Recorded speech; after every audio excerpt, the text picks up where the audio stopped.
16 नवंबर को वडोदरा शहर में एक हिट एंड रन की वारदात हुई थी। इस मामले में पुलिस विभाग ने पत्रकार परिषद के जरिए ज्यादा जानकारी दी है। दरअसल इस मामले में पहले ठीक से जांच नहीं हो पाई थी।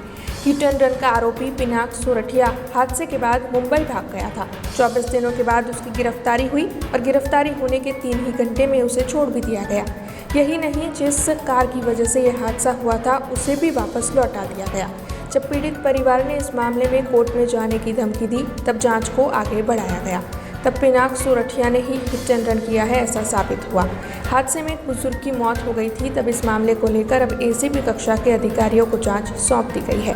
नई जांच शुरू होने के बाद BMW कार जिससे हादसा पेश आया था उसे भी FSL की जांच के लिए भेजा गया है।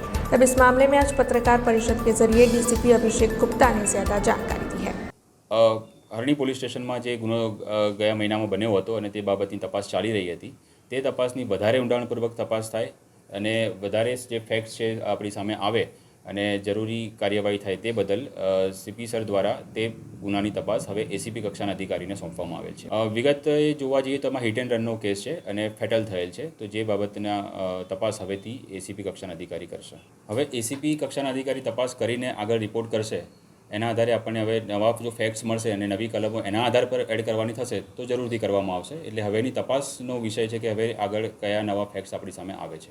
હા, નવી તપાસ સંભાળ્યા પછી ACP સાહેબે એ ગાડીને કબજે કરીને FSL માટે મોકલી પણ આપેલ છે।